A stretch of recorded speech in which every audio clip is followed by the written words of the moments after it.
Assalamualaikum warahmatullahi wabarakatuh. Kami mahasiswa dari kelas Augmented dan Virtual Reality B, dan kami akan mempresentasikan proyek final kami, di mana proyek tersebut berbentuk Pac-Man namun dalam VR.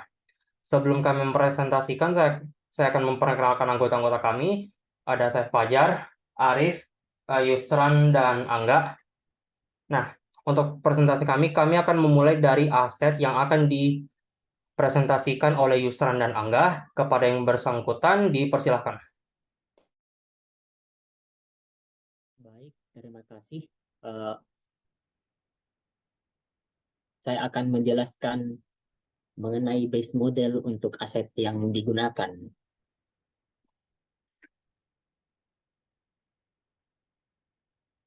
Baik, seperti yang bisa dilihat di layar, kami menggunakan Blender untuk membuat modelnya. Yang pertama adalah kita membuat base model.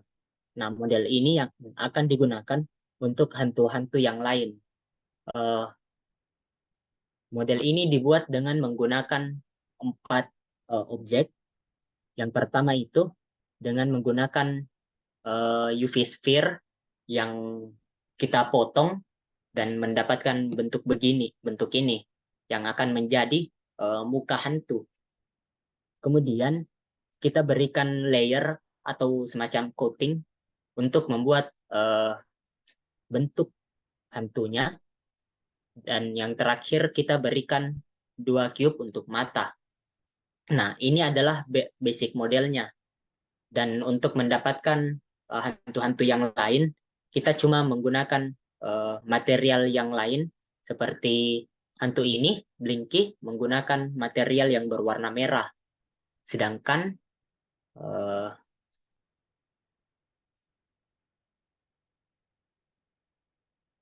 Inky menggunakan material yang berwarna biru misalnya. Dan ada lagi satu hantu yang berbeda dari yang lain, namanya Dave. Nah, ini akan dijelaskan oleh Angga.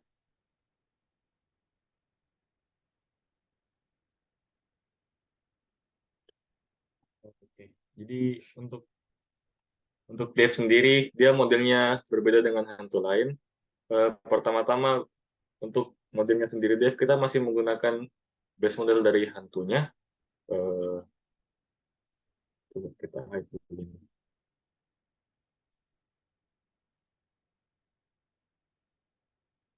Gimana caranya kasihan edit mode dan terselekkan objeknya, objek mode.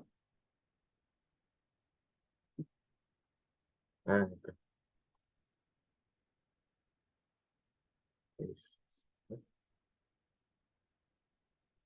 Nah, jadi pertama kita tetap menggunakan base model yang sama, tapi dengan untuk dia sendiri kita menghilangkan matanya dari hantu-hantu yang lain.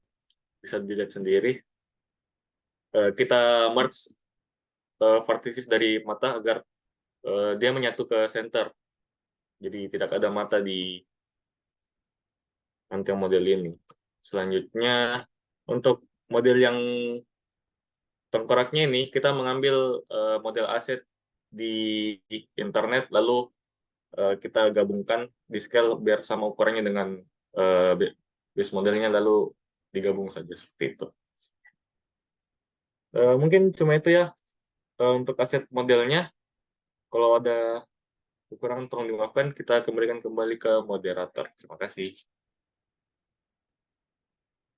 Ya, terima kasih atas presentasinya. Selanjutnya kita akan melakukan presentasi di Unity yang akan dilakukan oleh saya Fajar dan rekan saya Arif.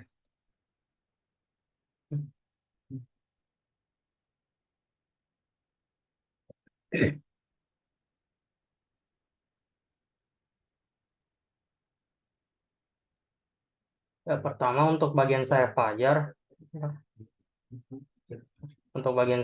saya mendesain peta yang seperti dilihat ini. Untuk petanya kita menggunakan sebagai plane. Untuk lantainya kita menggunakan plane. Lalu kita menggunakan cube untuk tembok-temboknya. Desain ini berdasarkan dari ada seperti lihat di aset proyek ini peta map, dan kita berikan warna biru untuk menyesuaikan dengan referensi gambarnya. Selanjutnya saya mendesain itu minimap dan game over screen-nya seperti yang lihat. Minimap dan game over screen-nya ini menggunakan canvas. Dan untuk minimap-nya kita menggunakan ada aset bernama minimap kamera yang memperlihatkan player dari atas sekaligus mengikuti kita dengan melalui script ini, minimap script.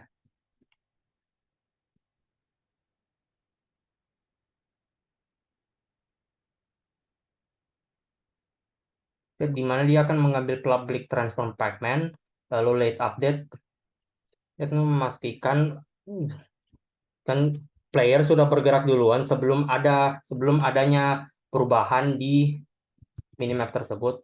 Kita mengambil new position di mana pacman position, new position di aksis Y, transform ke posisi Y, dan di bawah ini untuk rotasi supaya dia mengikuti pergerakan kamera. Jadi misalnya di VR headset kita menghadap ke kiri, maka di minimapnya juga akan memutar ke arah yang berkoresponden. Lalu di maaf.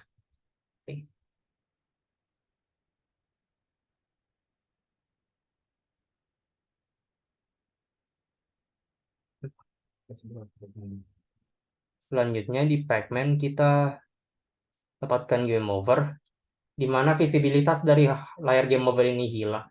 Kita uncheck supaya tidak mengganggu saat dari tengah permainan.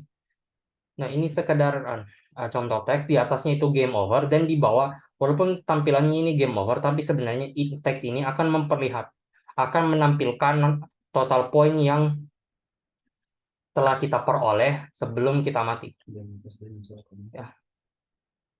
Ya, untuk demo sedikit.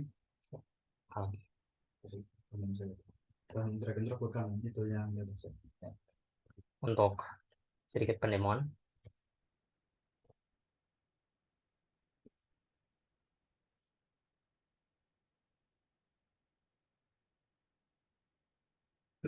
Ya, seperti yang lihat minimap bekerja dengan jelas, dan seperti yang saya bilang tadi, kalau kita menghadap ke kiri maka minimap akan juga menghadap ke kiri, dan layar game over tidak beroverlay. Dan kalau kita kena, ya seperti yang kita lihat, kalau kita kena akan muncul tombol game over, layar game over dan poin yang telah kita kumpulkan. Ya, selanjutnya akan dijelaskan oleh rekan saya Arif. Dipersilahkan.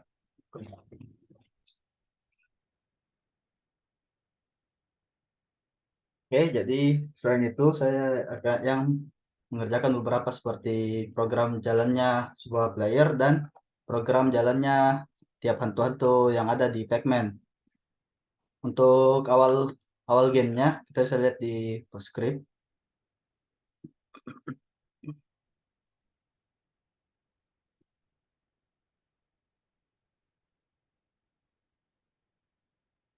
Jadi untuk Pac-Man-nya saya membuat dua controller, satunya untuk di komputer untuk saya testing, itu berada di sini. Yang untuk if kalau dia menekan W dia akan maju, dan untuk controller dalam bagian headsetnya atau dalam virtual reality-nya, yaitu menggunakan kita mengambil controllernya, lalu kita membuat juga look rotation-nya, dan di sini adalah kalau misalnya kita menghadap ke kiri maka kita akan rotasi juga ke kiri.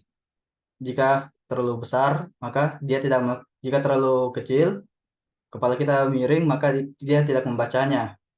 Ini digunakan supaya kita tidak pusing untuk dalam memainkan gamenya. Dan fungsi yang RB velocity digunakan untuk agar Pac-Man bisa jalan. Beberapa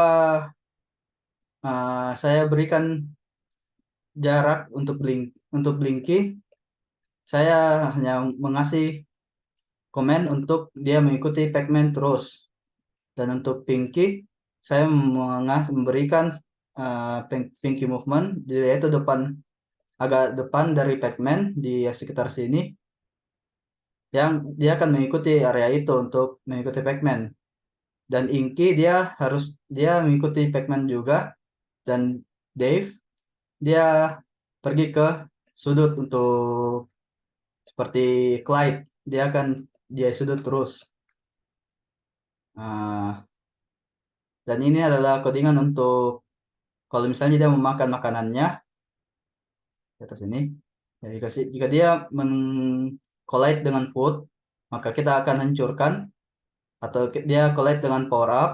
Power up-nya itu adalah yang warna merah besar, maka collide-nya juga akan dihancurkan dan menambahkan sebuah skor. Dan skor akan digunakan untuk game over tadi terakhir. Setelah itu, di sini adalah logika untuk game over dan logika untuk jika Pac-Man bertabrakan dengan hantunya. Yang pertama, yaitu ketika Pac-Man tidak dalam mode power up, maka akan dimunculkan game over. Dan untuk jika dia dalam power up, maka hantunya akan dimakan. Untuk fungsinya, itu saya cuma kasih aktif. Dan dia akan respawn dalam 15 detik. Jadi, saya akan set aktif dengan true. Kemudian, ada beberapa seperti power up, itu dia cuman mengubah Pac-Man jadi bisa memakan hantu, mengenable Pac-Man untuk bisa memakan hantu. Dan untuk tiap-tiap hantu juga dia memiliki suara-suara tersendiri supaya proximity sound untuk apakah hantu ini sudah dekat atau tidak. Jadi itu bisa kita lihat codingan di dalam di sini dengan jika distance ke Pac-Man itu dibagi dengan max distance. Max distance itu berfungsi untuk kayak berapa jarak maksimal Pac-Man ke hantu agar suaranya bisa terdengar. Dan di sini kita play kalau misalnya sudah tidak terplay lagi. Jadi suaranya tuh hantu akan ada terus sampai game ditamatkan. Dan lagi. Oh ya, dan untuk state awal, karena game Pac-Man itu hantu tidak selalu mengejar Pac-Man, justru memberikan ruang bernafas untuk Pac-Man. Jadi saya membuat 4 rumah buat hantu-hantunya, yaitu di tiap-tiap sudut map. Jadi Inky ada di bawah, sama Pinky di atas, Dave di bawah juga, dan Blinky di atas. Mungkin untuk sekian untuk penjelasan ini. Saya mungkin bisa menutup presentasi ini. Jika ada yang ingin bertanya, silakan mungkin ditanya nanti pada hari Senin. Jadi sebagai wakil kelompok ini, saya tutup. Assalamualaikum warahmatullahi wabarakatuh.